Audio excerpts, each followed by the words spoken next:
Cultures vary from place to place, but what determines an individual's level of success is how they're able to master the universal laws that apply to everyone, everywhere.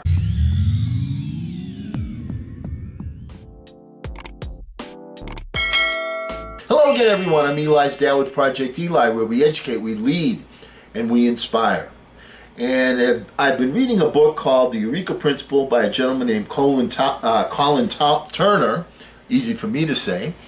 And the book is outstanding. One of the points that he makes is something we've made over and over and over again on this particular channel, which is principles remain the same. Technology changes how you use those principles. And Mr. Turner came up with 7 key universal laws, and I'm going to go over those for you. I also want to remind you that in the description box below, I've already done, this was a while ago, the 12 universal laws. I might recommend to you that you go over and look at those 12 universal laws so that you can have an understanding of what they are, as well as a step up in terms of mastering them. But let's go over right now the 7 key universal laws according to Colin Turner. Okay, here are the 7 key universal laws according to Mr. Turner. The first one, the law of cause and effect. This is the fundamental law of life. For everything that happens to you, there is a specific cause. Thoughts are causes and conditions are effects. So whatever thoughts you sow will culminate in an action which will reap the corresponding effect. It is the mental counterpart of the Newtonian physical law that for every action there is an equal and opposite reaction, and it operates on the same principle. Any form of energy sent out, cause, cannot go to nothing. It has to manifest itself as something. That's the effect. As natural laws are not discerning, it is important to keep your mind on what you want and not on what you don't want. The quality of your relationships, for example, at any given moment will be the result of what you have sown in those relationships. Many other specific laws come from this law, for example, the law of correspondence. This is the New Testament principle of as within, so without. Your outer world is a mirror and reflects what is going on in your inner world. Law number 2, the law of attraction. I know you've heard of this one. Whatever you predominantly think about will attract onto your life the people and circumstances which are in harmony with those thoughts. Metaphysically, the greater the vibration you send out, that is, the vibration being relative to your concentration, that you want an intense vibration, the more powerful the attraction. This is similar to the physical law of resonance. When you set off several metronomes at different levels in one room, they will soon all beat at the level of the strongest vibration. You will always attract whatever you think about, positive or negative. Common sense, therefore, tells you what to think about, yet common practice often prevents you. Third law, the law of creativity. Out of 2 interactive energies, yin and yang, male and female, comes a third. There is an infinite supply of ideas available to you to tune into, and all of them will dramatically develop your potential, your happiness, and your success.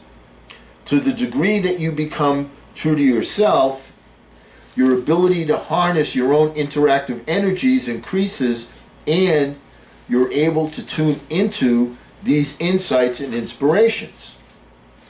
Fourth law, law of substitution. You cannot simply stop doing something.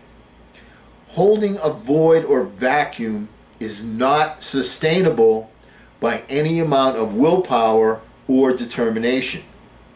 To stop a habit or attitude, you must substitute another for it. Your conscious mind, for example, can only hold one thought at a time, positive or negative. Replace the thought of what you don't want to happen with the thought of what you do want to happen.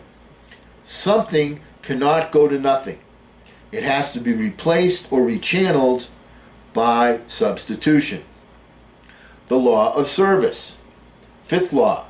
Do not serve others in a way you would not wish to be served yourself, for your return will always equal your service. Treat the person behind the desk in the way that you would treat the person in front of the desk, as the return operates on the same principle. You will always be rewarded in life in exact proportion to the value of your service to others. The I is developed through the we. Law number 6, the law of use.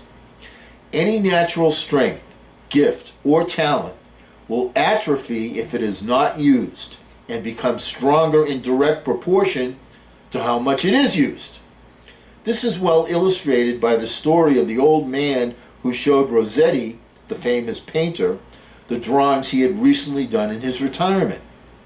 Rossetti replied politely that they were only mediocre. The old man then showed some other drawings which had obviously been done by a younger man, and which Rossetti immediately praised, saying that here was indeed some great talent, and that with training and practice the individual could become a great painter. On seeing the old man overcome with emotion, he inquired if it was perhaps the man's son. And the man replied, "No, they're the drawings I did as a young man. But I was persuaded to do something else." You see, the old man's gift had disappeared.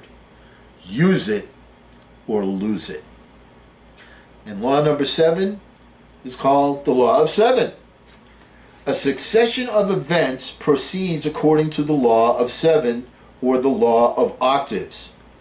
As the notes of a scale are played, each note resounds for a certain time and then diminishes in intensity. The law of 7 means that no force ever works continuously in the same direction. It works for a certain time, then diminishes in intensity and either changes its direction or undergoes an inner change. No process in the world goes without interruption. The key lies in knowing how to accept interruptions and obstacles, and in being aware when to start the next octave.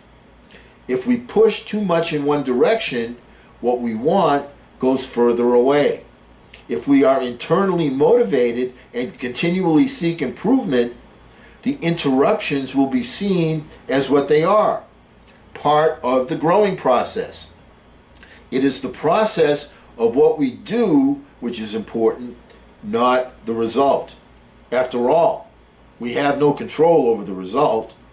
In the same way, we have control over choice, but not over consequence.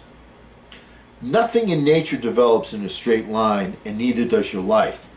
But to the extent that you align yourself with these principles, you flow with their tide and not against it. The law of 7 shows that no force can develop in one direction only, and that energy develops even amongst the obstacles and intervals. Full understanding of the law of 7, which is beyond the scope of most, leads to the understanding of the 7 levels of consciousness. Similar to octaves, everything in life goes by vibrations. No vibration, no movement, and therefore no activity can go on in any other way. Okay, those were the 7 laws from Colin Turner from his book, once again, The Eureka Principle. And the point is that principles remain the same, technology changes, And it doesn't matter what culture you're in, the same universal laws apply in all cultures.